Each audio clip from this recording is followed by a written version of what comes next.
So there's one transfer portal player that whenever he announced his commitment to LSU that he's going to transfer to LSU, I was concerned. I was worried, but I'm a worrywart. So I thought maybe I'm just completely overreacting. Unfortunately, I don't think that I was. You are Locked On LSU, your daily podcast on the LSU Tigers. Part of the Locked On Podcast Network. Your team every day.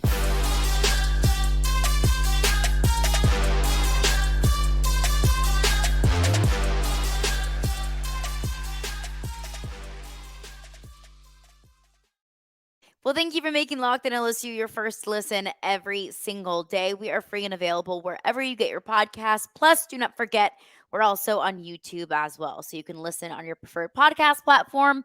Plus, you can also listen and watch the podcast on YouTube. So like, comment, rate, review, subscribe, all that great stuff. Just appreciate you for being here and always appreciate you for making Locked On LSU your first listen every single day.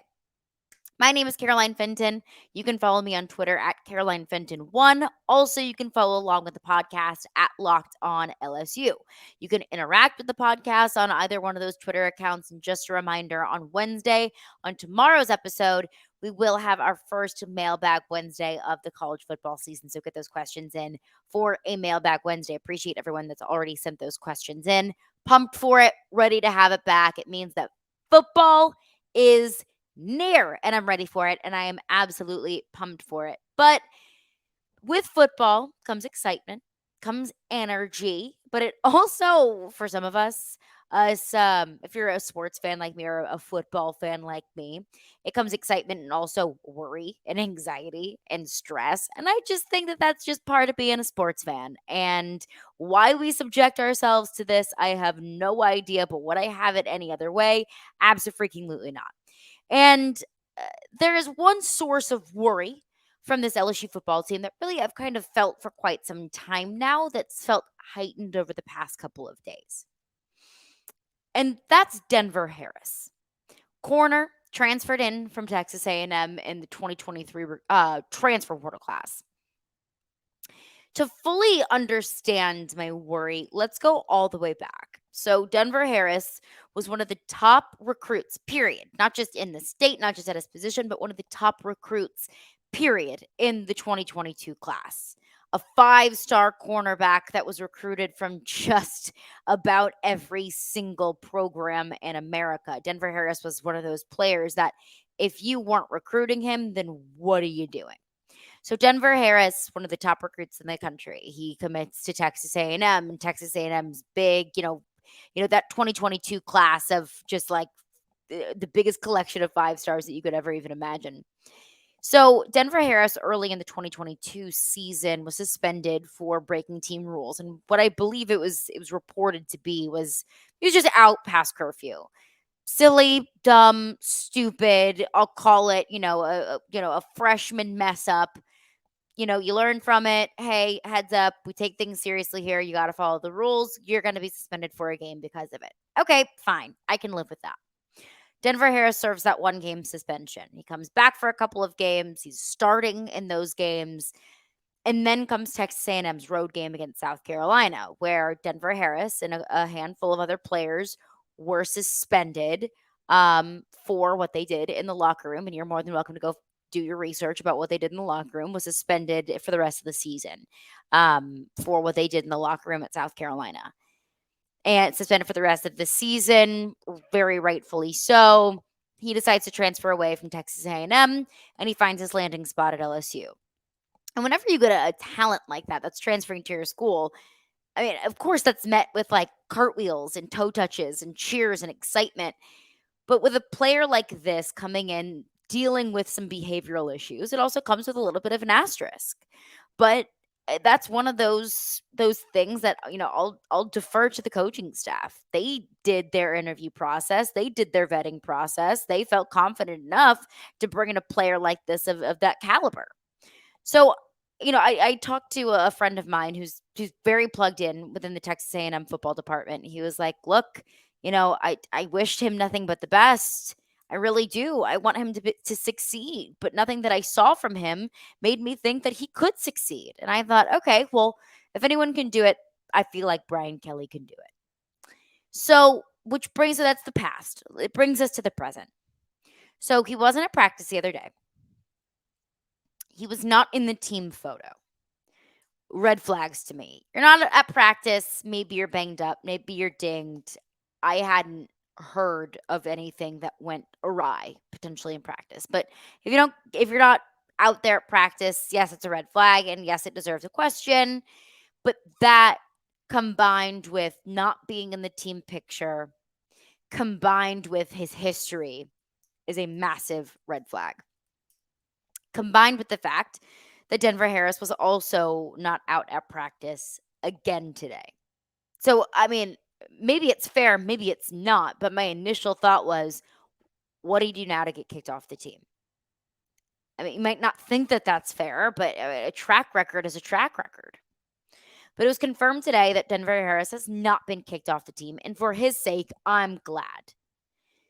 But it has been speculated that Denver Harris has been suspended from the team because of his involvement in a fight in practice. If I had to assume, I'm guessing it was that fight that that Wilson Alexander tweeted, and it literally it went viral. It spread like wildfire. So I'm guessing that was maybe the fight. Maybe it was a different fight that the media wasn't at. I don't know. But his involvement in a fight and practice, and he's been suspended from the team, and not being in the team photo was part of that punishment. Now, let me just say this. I like the discipline. I do. Maybe you might say, well, it's not fair. He wasn't the only one involved in the fight. And I hear you. I do. But Denver Harris was also coming into this program on a shorter leash than most other players on this team. That maybe other players have the skins on the wall, or maybe don't have the track record that warrant the same discipline or suspension that Denver Harris got. I mean, and I have liked the way, at least from the outside looking in, that this coaching staff has dealt with Denver Harris, where Denver Harris wasn't taking first game reps in practice, where physically, his physical ability and his football ability, he probably should be taking first team reps, but they weren't going to hand him anything. That Denver Harris was going to take reps with the second team, and if you want to play with the first team, you're going to have to earn it. That his leash was short enough that, hey, you act up in practice, then you're off the practice field for a few days. I appreciate the way that this coaching staff is handling Denver Harris. And it's not because I'm a stickler for the rules. It's more so because I want to see Denver Harris succeed. Both because if he succeeds, then this football team succeeds, but also just because I appreciate football enough to not want to see that kind of talent go to waste. I mean, I think it's just a testament to how good of a player he is. That his second shot, his second opportunity was at LSU. I mean, not very many players have the kind of talent to be able to say that.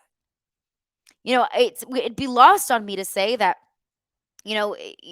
if you have a certain level of talent, you're afforded a certain level of leeway or a certain level of opportunity. Any other player in college football does what Denver Harris does. Their second shot probably isn't at one of the top programs in all of college football. So, and I talked to Brian Smith about this, Locked On's official recruiting insider. Whenever it was announced that Denver Harris was coming to LSU, he said, look, Denver Harris has no choice. He has to succeed at LSU. If he wants to play football for a living, if he wants to be successful, he has no choice but to be successful at LSU and to keep himself out of trouble. So for his sake, I hope that he's doing that. And I'm looking forward to him coming back to practice and to him hopefully continuing to prove to this coaching staff that he deserves a spot on this football team and that he deserves a second chance. We just haven't seen that yet. But who in that position group is taking advantage of some of those chances? Who's been standing out? We'll get into that coming up next. First, I want to tell you about Nutrafol. So, about 6, 7, 8 months ago, at the beginning of 2023, I really started to notice my hair get to a kind of a healthy point, like that the ends of my hair were broken off and they were scraggly. My hair was thinning at the top. Like I would pull my hair back to put it in a ponytail, and I would be shocked and astonished and honestly kind of embarrassed at how much my hair was thinning at the front. And my whole life I've had very voluminous, very luscious, very healthy hair.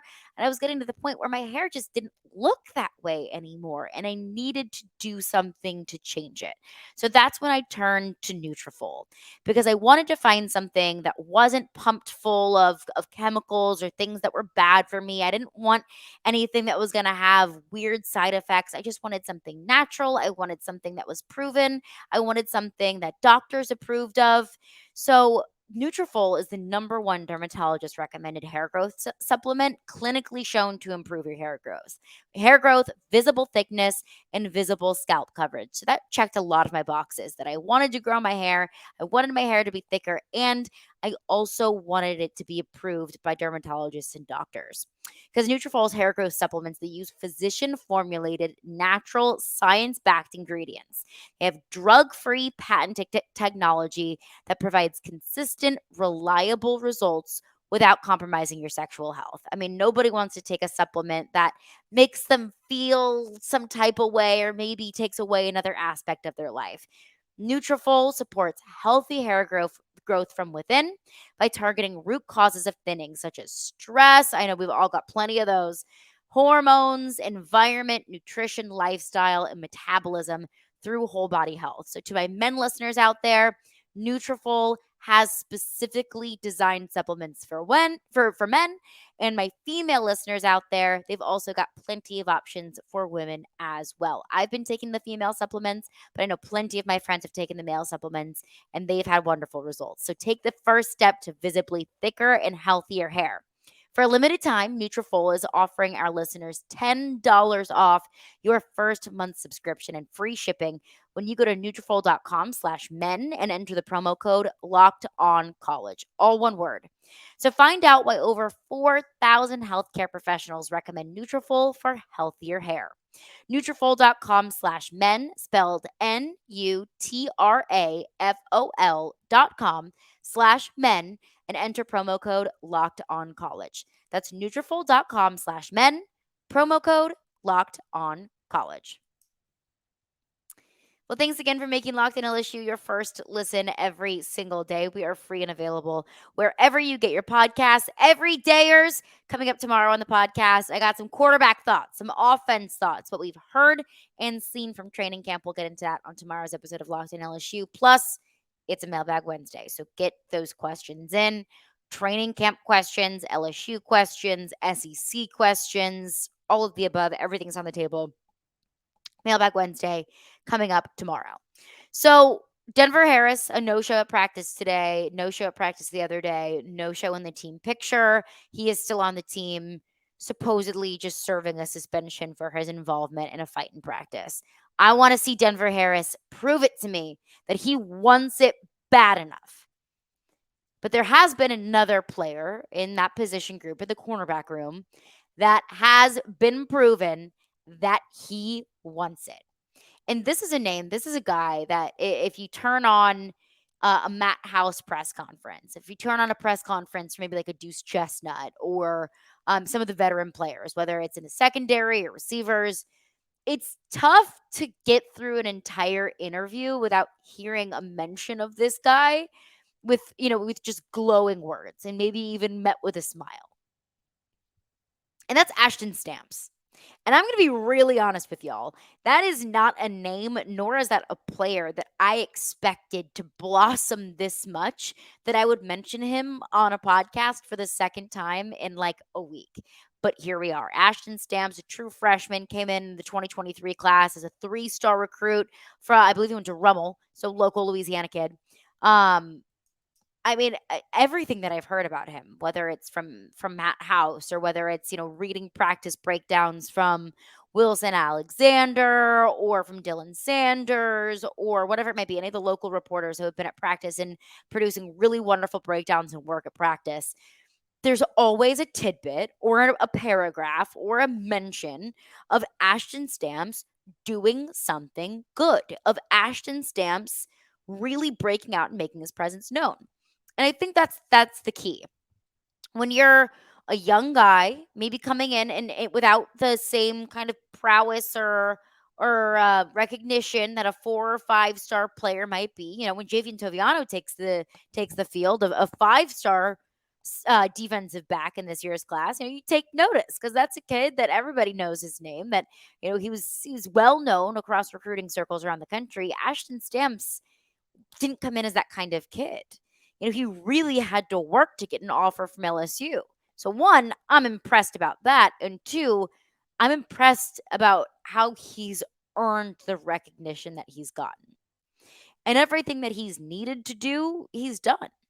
Came in kind of a slight frame, coming in 170-ish pounds coming out of high school. They told him, hey, you need to put weight on. So he put weight on. Put on about 15 pounds since then. Since I guess I don't believe that he enrolled early, but he's put on 15 pounds. And that's kind of a worrisome thing for me with defense backs or receivers is, yeah, you put the weight on, but also are you going to lose your speed? Do you still maintain your footwork? And that's something that, according to all the practice reports, he's been able to do, that he's put on that weight to be able to bully up on receivers a little bit better, to be able to hold his own a little bit better, to, avoid injury as much as possible. But he hasn't lost that speed. I mean, Matt House was up at the podium a few days ago after practice. He called Ashton Stamps a football nut. That he's earned first team reps and he's taken advantage of those first team reps. Now, it's early. I know. What's our golden rule? You don't get too high and you don't get too low on one single day of practice. But we're getting to the point in training camp where you don't have to overreact to one day of practice or, good or bad, where we have enough of a sample size of practices where you're seeing names come up either in a good or a bad way, and you can start to piece them together. When you're stacking good practices, that's when you have a more solid argument, or that's when you have more footing for a way that you might feel about a certain player. And that's exactly what Ashton Stamps has done, is stacking solid good practices where you step back and you're like, hey, Ashton Stamps actually had a really solid day. It's early. It's early, but I'm encouraged, at least from everything that I've heard and everything that I have seen. And I don't know what kind of role Ashton Stamps has on this team in his true freshman season. But like I said, it's tough to avoid a practice report without hearing good things about Ashton Stamps. And even though I don't know what his role is going to look like exactly in the secondary this year, I don't know if he's going to be starter week 1 and keeps that job throughout the entirety of the season. But it's encouraging to see a guy like that make his name known, because there might come a time, if he doesn't earn a starting role right away, there probably will, unfortunately, knock on wood, come a time where his name is called upon to be a starter or to pick up the slack in the middle of a game, or when the injury bug starts to bite, where he's going to have to make plays. And I feel good about a guy needing to do that whenever he's starting to make those plays in practice. Whenever he's showing you, look, I want it. I'll be a football nut. I'll stay up all night long and watch film. You need me to gain weight? I'll do it. I got it. And I'll do it in the right way. So it's encouraging to hear that. And look, Ashton Stamps isn't the only kid on this team. And I say kid, I mean, he's a man, kid.